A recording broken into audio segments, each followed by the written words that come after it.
வணக்கம் மக்களே! நம்ம கார்த்திக் கதையில ஜூன் 30 என்ன நடக்க போகுது அப்படிங்கிறத பத்தி தாங்க இந்த வீடியோல இப்ப நம்ம பார்க்க போறோம். வீடியோவுக்கு மறக்காம லைக் பண்ணிக்கோங்க. நீங்க லைக் பண்றது தான் எங்களுக்கு அடுத்தடுத்து வீடியோ போடுறதுக்கு ரொம்பவே இன்ட்ரெஸ்டிங்கா இருக்கும். ஸோ மறக்காம லைக் பண்ணிட்டு இந்த வீடியோவ தொடர்ந்து பாருங்க. ஸோ என்ன நடக்குது அப்படின்னு பார்த்துக்கிட்டிங்கன்னா, நம்ம ஹீரோ இருக்காருல்ல, அவர் வந்துட்டு பஞ்சாயத்துல உள்ளவங்க கிட்ட சொல்றாங்க, "இங்க பாருங்க, என் மாமா இப்போ ஹாஸ்பிட்டல்ல வந்துட்டு கொஞ்சம் உடம்பு சரியில்லாம இருக்காரு. ஆனா, அவரு சீக்கிரம் நல்லபடியா திரும்பி வந்துருவாரு. அவரு திரும்பி வந்ததோட, அவரு கையினாலேயே இந்த கோவில் கும்பாபிஷேகம் எந்தவித பிரச்சனையும் இல்லாம நடக்கும். அதுக்கு நான் உங்களுக்கு வந்துட்டு வாக்கு குடுக்குறேன்" அப்படின்னு அவரு சொல்றாரு. இத கேட்டுட்டு ஊர் தலைவர்கள் நேரா சிவனாண்டிய பார்த்து, "இங்க பாரு சிவனாண்டி, உனக்கும் இவருக்கும் நெறைய பகை இருக்கு அப்படிங்கிறது எங்க எல்லாருக்குமே தெரியும். அதுக்காக வந்துட்டு நீ இப்படி பேசாம இருக்காத. உன்னோட ஒப்பீனியன் என்னமோ அத சொல்லு" அப்படின்னு. சிவனாண்டி சொல்றாரு, "இங்க பாருங்க, எப்படியும் அவரு திரும்பி வரதுக்கு வாய்ப்பே இல்ல. அவரு ஹாஸ்பிட்டல்ல ரொம்ப உடம்பு சரியில்லாம இருக்காரு அப்படின்னு எங்களுக்கு வந்து தகவல் வந்துருச்சு. ஸோ, நீங்க வந்துட்டு இது எல்லாத்தையும் வேடிக்கை பார்த்துக்கிட்டு இருக்காதீங்க. அவருக்கு ஏதாவது ரொம்ப உடம்பு சரியில்லாம ஏதாவது ஆகிருச்சு அப்படின்னா, கோவில் கும்பாபிஷேகம் நிக்கிறதுக்கு நெறைய வாய்ப்பு இருக்கு. ஸோ, இது எல்லாத்தையுமே நீங்க வேடிக்கை பார்த்துக்கிட்டு இருக்க போறீங்களா? அந்த கோவில் கும்பாபிஷேகத்தோட பொறுப்ப எங்ககிட்ட ஒப்படைங்க. நாங்க வந்துட்டு நல்லபடியா கோவில் கும்பாபிஷேகத்த நடத்துறோம்" அப்படின்னு. ஹீரோ டென்ஷன் ஆகி, "இங்க பாருங்க, நாங்க வந்துட்டு கோவில் கும்பாபிஷேகத்த நல்லபடியா நடத்துவோம். அதுல எங்களுக்கு நம்பிக்கை இருக்கு. மாமாவும் நல்லபடியா திரும்பி வருவாரு. அவரோட தலைமையில தான் இந்த கோவில் கும்பாபிஷேகமும் நடக்கப் போகுது. நீங்க எதுக்கு தேவையில்லாம இவன் பேசுறது எல்லாத்தையுமே கேட்டுக்கிட்டு கோவில் கும்பாபிஷேகத்த இவன்கிட்ட ஒப்படைக்கணும் அப்படின்னு நினைக்கிறீங்க? இவன் என்ன நல்லவனா? இவன் மேல எத்தனை தவறான ஒரு விஷயங்கள் வந்து பழி இருக்கு அப்படின்னு உங்க எல்லாருக்குமே தெரியும். இந்த ஊருக்கு இவன் நெறைய கெட்டது பண்ணியிருக்கான். நகை காணாம போனதுலேருந்து அம்மனுக்கு நெறைய வந்து பிரச்சனை குடுத்தது எல்லாமே இவன் தான். நம்ம ஊருக்கும் நெறைய பிரச்சனை குடுத்துருக்கான். இப்படி இருக்கையில இவன்கிட்ட பொறுப்ப ஒப்படைக்கணும் அப்படின்னு எப்படி உங்க எல்லாருக்குமே எண்ணம் வந்துச்சு அப்படின்னு ஹீரோ கேட்குறாரு. இத கேட்டதும் ஊர் தலைவர்கள்லேருந்து ஒருத்தர் சொல்றாரு, "ஆமா, தம்பி சொல்றதும் சரிதான். இவனால இந்த ஊருக்கு என்ன நடந்திருக்கு? அடுத்தடுத்து இவனால நம்ம ஊர்ல உள்ளவங்க எல்லாருமே கஷ்டம் தான் பட்டுருக்காங்க. யாருமே வந்துட்டு நிம்மதியாவே இருந்ததே கிடையாது. அப்படி இருக்கையில இவன்கிட்ட எப்படி அந்த பொறுப்ப ஒப்படைக்க முடியும்? ஒருவேளை இவன்கிட்ட பொறுப்ப ஒப்படைச்சாலும், இவன் கண்டிப்பா அந்த பொறுப்ப நல்லபடியா பார்த்துப்பான் அப்படின்னு எங்க யாருக்குமே நம்பிக்கை கிடையாது. தம்பி, இவன் சொல்றான் அப்படின்னு உங்கள கூப்பிட்டு நாங்க இப்படி பேசுனதுக்கு என்ன மன்னிச்சிடுங்க தம்பி. கண்டிப்பா இன்னும் கொஞ்ச நாள்ல உங்க மாமா நல்லபடியா வந்து அவரோட தலைமையில கோவில் கும்பாபிஷேகத்த நடத்தட்டும். நாங்க எல்லாருமே வெயிட் பண்றோம் தம்பி." இத கேட்டதும் ஹீரோ சொல்றாரு, "எனக்காக நீங்க பேசினதுக்கு ரொம்ப நன்றி" அப்படின்னு. அதுக்கு அவங்க சொல்றாங்க, "சரிங்க தம்பி, நாங்க எல்லாருமே வந்துட்டு கிளம்புறோம்" அப்படின்னு சொல்லிட்டு அந்த இடத்துலேருந்து போறாங்க. சிவனாண்டி நின்னுகிட்டு இருக்க ஹீரோ நேரா சிவனாண்டி கிட்ட போயிட்டு, "என்ன, இந்த சிச்சுவேஷனை பயன்படுத்தி கோவில் கும்பாபிஷேகத்த நீங்க நடத்தலாம் அப்படின்னு பிளான் பண்றீங்களா? என்ன ஆனாலும் சரி, இந்த கும்பாபிஷேகம் என் மாமாவோட தலைமையில தான் நடக்கும். அதுல எந்தவித மாற்றமும் இல்ல. தேவையில்லாம நீ இப்படியே சத்தம் போட்டுக்கிட்டு கெட்ட பேர் வாங்காம கிளம்புடா" அப்படின்னு சொன்னதும் சிவனாண்டி மனசுக்குள்ள நினைக்கிறாரு, சந்திரா சொல்றது தான் சரியான பிளானா இருக்கும். அவனுக்கு உடம்பு சரியில்லைன்னு சொல்லி கோவில் கும்பாபிஷேகத்தை நம்ம பொறுப்புல வாங்கிக்கலாம் அப்படின்னு பார்த்தா, இவன் ரொம்ப கான்ஃபிடென்ட்டா பேசுறான். சந்திரா சொன்ன மாதிரியே ஹாஸ்பிட்டல்லையே அந்த ராஜாவ காலி பண்ணணும். அப்படி காலி பண்ணாதான் அந்த கோவிலோட கும்பாபிஷேக பொறுப்பு என் கைக்கு வரும் அப்படின்னு அந்த ராஜா நினைக்கிறாரு. அந்த சிவனாண்டி நினைக்கிறாரு. இன்னொரு பக்கம் நம்ம ஹீரோ சிவனாண்டிய பார்த்து, "டேய், என்னடா யோசிக்கிற? நீ என்ன ட்ரை பண்ணாலும் சரி, இந்த கோவில் கும்பாபிஷேகம் என் மாமாவோட தலைமையில தான் நடக்கும்" அப்படின்னு சொல்லிட்டு அவரு அந்த இடத்துலேருந்து போறாரு. சிவனாண்டி நேரா சந்திராவுக்கு ஃபோன் பண்றாங்க. சந்திரா ஃபோன் அட்டெண்ட் பண்ணி, "சொல்லுங்க, என்னாச்சு? ஊர் தலைவர்கள் கிட்ட சொன்னீங்களா? ஊர் மக்கள் எல்லாருமே இத பத்தி தானே பேசிக்கிட்டு இருக்காங்க. என்னாச்சு?" அப்படின்னு. அதுக்கு அவரு சொல்றாரு, "இங்க பாரு சந்திரா, நீ சொன்ன மாரியே நான் ஊர் மக்கள் எல்லார்கிட்டயுமே சொல்லிட்டேன். ஆனா இங்க நடந்த விஷயமே வேறு. ஊர் மக்கள் எல்லாருமே அந்த சேதுபதியோட குடும்பத்துக்கு தான் ரொம்ப வந்துட்டு சப்போர்ட் பண்ணி பேசுறாங்க. எல்லாரும் என்ன சொன்னாங்க தெரியுமா? இந்த கோவில் கும்பாபிஷேகத்த அவரே வந்து நடத்தட்டும். வேற யாரும் இந்த கோவில் கும்பாபிஷேகத்த தலைமை தாங்கி நடத்துறதுக்கு கொஞ்சம் கூட அருகதையே இல்ல" அப்படின்னு சொல்லிட்டு பேசுறாங்க. இதையெல்லாம் கேட்டதும் எனக்கே ரொம்ப ஷாக்கிங்கா இருந்துச்சு தெரியுமா? இங்க பாரு சந்திரா, இவங்க எல்லாரும் இப்படி பேசுறதுக்கு அவங்க எல்லாருமே கரெக்டா தண்டனைய அனுபவிச்சே ஆகணும். நீ என்ன பண்ற அப்படின்னா, நான் சொல்றத செய்யி.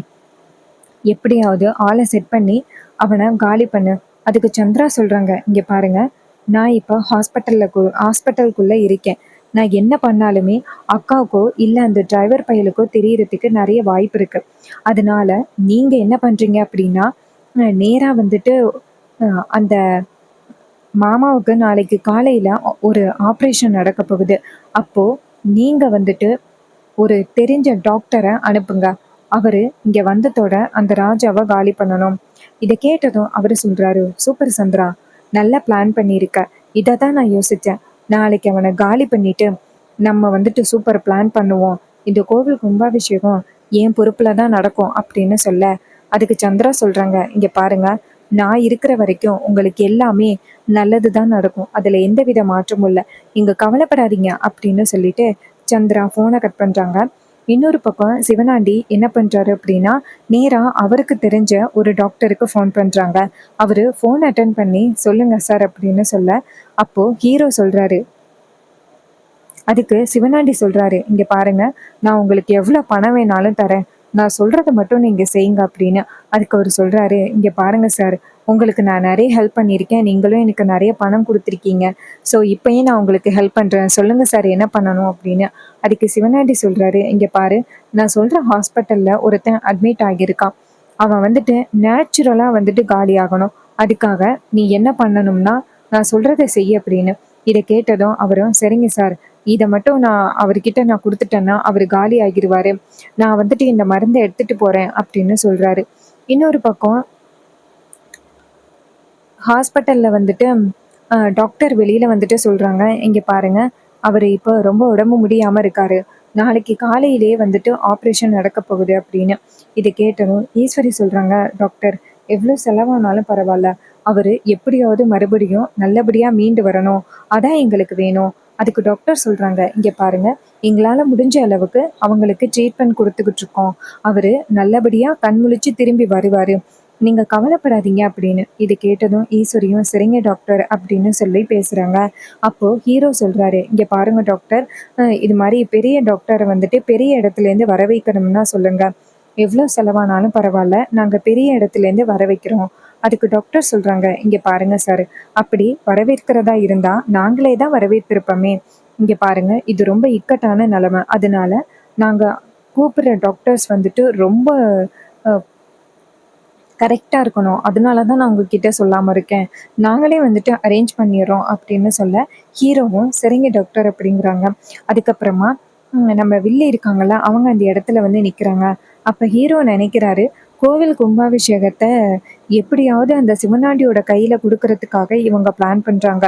மாமாவுக்கு ஏதாவது ஆணுச்சுன்னா இந்த கோவில் கும்பாபிஷேகம் நிற்கும். ஒருவேளை இவங்க அது சம்மந்தமாக ஏதாவது பிளான் பண்ணுவாங்களோ அப்படின்னு நம்ம ஹீரோ சந்தேகப்பட ஆரம்பிச்சிடுறாரு. அப்ப ஹீரோ என்ன பண்றாருன்னா, நேரா வந்துட்டு மயிலை கூப்பிடுறாரு. மயில் அந்த இடத்துக்கு வந்ததும் நம்ம ஹீரோ சொல்றாரு, இங்க பாருங்க, எனக்கு ஒரு சின்ன சந்தேகம் அப்படின்னு. அதுக்கு மயிலு கேட்குறாரு, சொல்லுங்க சகல, என்ன சந்தேகம்னு சொல்லுங்க. அப்ப ஹீரோ சொல்றாரு, இங்க பாருங்க, கோவில் கும்பாபிஷேகத்தை மாமா தான் அவரோட தலைமையில இருந்து நடத்தணும். இன்னைக்கு அந்த சிவனாண்டி மாமாவுக்கு ஏதாவது ஆகிருச்சுன்னா கோவில் கும்பாபிஷேகம் நின்று போயிடும். அதனால அந்த பொறுப்பை என்கிட்ட ஒப்படைங்க அப்படின்னு சொல்லி அத்தனை பேருக்கு முன்னாடி அவன் வந்து பேசினான். எனக்கு என்னமோ மாமாவுக்கு இவனால ஏதாவது ஆபத்து வருமோ அப்படின்னு தோணுது. ஸோ அதனால கொஞ்சம் பாதுகாப்பா இருங்க. யாரும் தெரியாதவங்க வந்துட்டு மாமாவை போய் பார்க்கக்கூடாது, சரியா? இதை கேட்டதும் அவர் சொல்றாரு, சரிங்க சகல, நான் பார்த்துக்கிறேன், நீங்க கவலைப்படாதீங்க அப்படின்னு சொல்லி பேசுறாங்க. அதுக்கப்புறம் மறுநாள் காலை வந்துட்டு ராஜாவுக்கு வந்துட்டு ட்ரீட்மெண்ட்டுக்கான எல்லா ஏற்பாடுகளும் ஆரம்பமாகுது. அதே நேரத்துல அந்த சிவனாண்டி அனுப்பின டாக்டர் அந்த இடத்துக்கு வராங்க. அப்போ இன்னொரு பக்கம் ஈஸ்வரி வந்து சாமி கும்பிடுறாங்க. அவருக்கு எந்தவித ஆபத்தும் வரக்கூடாது, அவரு நல்லபடியா கண்முழிக்கணும் அப்படின்ட்டு ஈஸ்வரி சாமி கிட்ட வேண்டுறாங்க. இன்னொரு பக்கம் எல்லாருமே சாமி கிட்ட வேண்டுறாங்க. இன்னொரு பக்கம் வந்துட்டு அந்த டாக்டர் வந்துட்டு நேரா ராஜாவோட ரூமுக்கு போறாரு. அதே நேரத்துல இன்னொரு 2, 3 டாக்டர் வர, ஹீரோ வந்துட்டு இதை பார்த்துட்டு அந்த டாக்டர் கிட்ட, இங்க பாருங்க சார், எத்தனை பேர் சார் இன்னைக்கு ட்ரீட்மெண்ட் பண்ண போறாங்க அப்படின்னு சொல்ல, அந்த டாக்டர் சொல்றாரு, சார் நாங்க 2 பேரும் தான் சார், நர்ஸ் 3 பேர் இருப்பாங்க, அவ்வளோதான். அப்ப ஹீரோ சொல்றாரு, சார் அப்ப இதுக்கு முன்னாடி ரூமுக்குள்ள போனது யாரு சார்? இதை கேட்டதும் டாக்டர் சொல்றாங்க, சார் இதுக்கு முன்னாடி நாங்க யாருமே வந்து அவரை பார்க்கறதுக்கு அலோ பண்ணலையே. அப்ப ஹீரோ சொல்றாரு, சார் இதுக்கு முன்னாடி ஒருத்தர் போனாரே அப்படின்னு. அப்போ டாக்டர் சொல்கிறாங்க, சார் நாங்கள் யாரையுமே அனுப்பலை. ஹீரோ இதை கேட்டதும் அதிர்ச்சியாகி, ஆகா மாமாவுக்கே ஏதோ ஆபத்து அப்படின்னு சொல்லிட்டு ஹீரோ அவசர அவசரமாக அங்கேருந்து ரூமுக்குள்ளே போகிறாரு. அங்கே போய் பார்த்தா ஒருத்தர் வந்துட்டு ராஜாவுக்கு வந்துட்டு ஒரு தவறான மருந்தை கொடுக்கறதுக்கு ட்ரை பண்ணுறாரு. அப்போ ஹீரோ டக்குன்னு அந்த ஆளை பிடிக்கிறாங்க. அந்த ஆளை பிடிச்சு வெளியில இழுத்துட்டு வராங்க. அப்ப இத பார்த்ததும் அந்த வில்லி ரொம்பவே ஷாக் ஆகுறாங்க. ஆகா வசமா சிக்கிட்டானா அப்படின்னு. இன்னொரு பக்கம் நம்ம ஹீரோ நேரா அந்த ஆளை பார்த்து, டேய் உன்னை யாருடா இங்க அனுப்புனது அப்படின்னு சொல்ல, அவர் சொல்றாரு, இங்க பாருங்க என்னையெல்லாம் யாரும் அனுப்பவே இல்லை.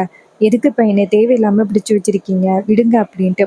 அப்ப டாக்டர் சொல்றாங்க, இங்க பாரு நீ வந்துட்டு இந்த ஹாஸ்பிட்டல்ல உள்ளவனே கிடையாது. உனக்கும் இந்த ஹாஸ்பிட்டலுக்கும் எந்தவித சம்மந்தமும் கிடையாது. எதுக்காக நீ வந்திருக்க அப்படின்ட்டு. அப்ப அந்த ஆளு கையில வச்சிருக்கிற அந்த மருந்தை வாங்குறாங்க. அந்த மருந்தை வாங்கி டாக்டர் பார்த்தோன்னா, சார் இது ரொம்ப ஆபத்தான ஒரு மருந்து சார். இதை மட்டும் பேஷண்ட்குள்ள செலுத்தினா இது அவங்களுக்கு ரொம்ப ஒரு ஆபத்தான நிலைமையை கொடுக்கும் அப்படின்னு. இதை கேட்டதும் நம்ம ஹீரோ ரொம்பவே அதிர்ச்சி ஆகுறாரு. அப்போ இவன் உள்ள வந்த இன்டென்ஷன் என்னன்னா, மாமாவை காலி பண்ணணும் அப்படின்னு நினைச்சுதான் வந்திருக்கான். கண்டிப்பா யாரோ சொல்லி தான் இந்த இடத்துக்கு வந்திருக்கான் அப்படின்னு ஹீரோ செம்ம டென்ஷன் ஆகி அந்த ஆளோட சட்டையை பிடிச்சி, இங்க பாரு உன்னை யாருடா அனுப்புனது அப்படின்னு சொல்ல, அந்த ஆளு சொல்றாரு, சார் சார் என்னை யாரும் அனுப்பல சார் விடுங்க சார் அப்படின்னு. அப்ப ஹீரோ சொல்றாரு, இங்க பாரு உன்னை யாரு அனுப்புனா அப்படிங்கிறது எனக்கு நல்லாவே தெரியும். கண்டிப்பா உன்னை சும்மா விட மாட்டேன் அப்படின்ட்டு. அப்போ நம்ம ஹீரோ வந்துட்டு நேரா இந்த 2 டாக்டர் கிட்ட, ஏன் சார் அவரை கொஞ்சம் பாதுகாப்பா வந்து ட்ரீட்மெண்ட் பண்ணுங்க சார் அப்படின்னு சொல்ல, டாக்டர் சொல்றாங்க, சரிங்க தம்பி அப்படின்னு சொல்ல, ஹீரோ என்ன பண்றாருன்னா நேரா அந்த ஆளை பிடிச்சிக்கிட்டு வெளியில வராங்க. ஈஸ்வரி இதை பார்த்துட்டு ஷாக் ஆகுறாங்க. நேரா அந்த இடத்துக்கு ஓடி வந்து என்னாச்சு அப்படின்னு கேட்க, அப்ப மயிலு சொல்றாரு, அத்தை இவன் மாமாவுக்கு வந்துட்டு தவறான ஒரு மருந்தை கொடுக்கறதுக்காக வந்திருக்கான் அத்தை. இதை கேட்டதும் ஈஸ்வரி ஷாக் ஆகுறாங்க. என்ன மாப்பிள்ள சொல்றீங்க? மயிலு சொல்றாரு, ஆமா அத்தை நல்ல வேலை சகலை வந்து கண்டுபிடிச்சிட்டாரு. இல்லைன்னா என்ன ஆகியிருக்குமோ என்னால் நினச்சி கூட பார்க்க முடியல அப்படின்ட்டு. அதுக்கு ஈஸ்வரி சொல்றாங்க, சரி இவனை கொண்டு போய் இப்பவே அதிகாரிங்க கிட்ட ஒப்படைங்க. இவனையெல்லாம் வெளியில விடவே கூடாது அப்படின்னு சொல்லி பேசுறாங்க. அப்ப ஹீரோ சொல்றாரு, இவனை நாங்க அதிகாரிங்க கிட்ட பிடிச்சு கொண்டு போய் கொடுக்குறோம். மாமாவுக்கு இப்ப ட்ரீட்மெண்ட் நடந்துகிட்டு இருக்குல்ல, அவரை நீங்க பத்திரமா பாத்துக்கிடுங்க அப்படின்னு ஹீரோ சொல்றாரு. ஹீரோ அவனை அதிகாரிங்க கிட்ட பிடிச்சு கொடுக்கலாம் அப்படின்ட்டு நேராக அந்த இடத்துலேருந்து கிளம்புறாரு. ஈஸ்வரி வந்துட்டு இதையெல்லாம் பார்த்துட்டு ரொம்பவே அதிர்ச்சி ஆகுறாங்க. இந்த அளவுக்கு அவர் ஆபத்தான சூழ்நிலையில இருக்காரா அப்படின்னு சொல்லிட்டு பயப்படுறாங்க. இன்னொரு பக்கம் நம்ம ஹீரோ அவரை பிடிச்சு கொண்டு போய் அதிகாரிங்க கிட்ட ஒப்படைச்சு, இங்கே பாருங்க சார் இவன் வந்துட்டு என் மாமாவை காலி பண்ணுறதுக்காக ஹாஸ்பிட்டலுக்குள்ள டாக்டர் மாதிரி வேஷம் போட்டுக்கிட்டு வந்திருக்கான். இவனை விசாரிங்க சார், யாரு வந்துட்டு இவனை அனுப்புனது அப்படின்னு கேளுங்க. இதை கேட்டதும் டாக்டர் சொல்றாங்க, சரிங்க சார் நாங்கள் பார்த்துக்குறோம் சார், நீங்கள் கவலைப்படாதீங்க அப்படின்னு சொல்ல, அவரும் சரிங்க சார் அப்படின்னு சொல்லிட்டு நேராக அவனை அதிகாரிங்க கிட்ட ஒப்படைச்சிட்டு நம்ம ஹீரோ கிளம்புறாரு. இன்னொரு பக்கம் சிவனாண்டிக்கு இந்த விஷயம் தெரிய வருது.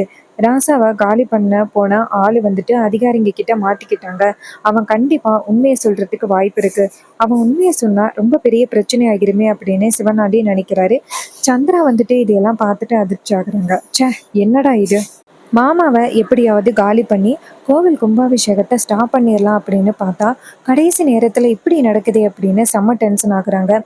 இன்னொரு பக்கம் ஈஸ்வரி வந்துட்டு நேராக சந்திரா கிட்ட, என்ன சந்திரா நான் எதிர்பார்க்காதம நிறைய விஷயங்கள் நடந்துகிட்டு இருக்கு, என்னால் கொஞ்சம் கூட நம்பவே முடியல சந்திரா. அப்போ சந்திரா சொல்கிறாங்க, அக்கா எனக்கு என்னமோ இது எல்லாமே அந்த டிரைவர் பயலோட நாடகமாக இருக்குமோ அப்படின்னு எனக்கு தோணுது. என்னமோ காப்பாற்றுற மாதிரி காப்பாற்றுறான். உன் மனசுல நல்ல பேர் எடுக்கிறதுக்காக தான் அவன் எவ்வளோ சதியும் பண்ணிக்கிட்டு இருக்கான் அப்படின்னு எனக்கு தோணுது. ஆனா நீ தேவையில்லாம அவனை போய் நம்பிக்கிட்டு இருக்காக்கா. அதுக்கு ஈஸ்வரி சொல்றாங்க, இங்க பாரு சந்திரா அப்படியெல்லாம் இல்லை. அவன் வந்துட்டு இப்படியெல்லாம் பண்றத பார்த்தா எனக்கு என்னமோ மாமாவுக்கு உண்மையாவே ஏதோ ஆபத்து அப்படின்னு தோணுது. இதை கேட்டதும் சந்திரா ரொம்பவே ஷாக் ஆகுறாங்க. என்னது அக்காக்காரி கொஞ்சம் கொஞ்சமா அந்த டிரைவர் பக்கம் சாயிறாளே, அந்த டிரைவர் பைக்கு மட்டும் சாஞ்சா நமக்கு ரொம்ப பெரிய பிரச்சனை ஆகிடுச்சு அப்படின்னு நினைக்கிறாங்க. இன்னொரு பக்கம் நம்ம ஹீரோ வந்துட்டு நேராக ஹாஸ்பிட்டல் வராரு. ஹாஸ்பிட்டல் வந்துட்டு நேராக கேட்குறாரு, மாமாவுக்கு ட்ரீட்மெண்ட் முடிஞ்சிட்டா அப்படின்னு. அதுக்கு அவங்க சொல்கிறாங்க, இல்லை இன்னும் ட்ரீட்மெண்ட் நடந்துக்கிட்டு தான் இருக்குது அப்படின்னு சொல்கிறாங்க.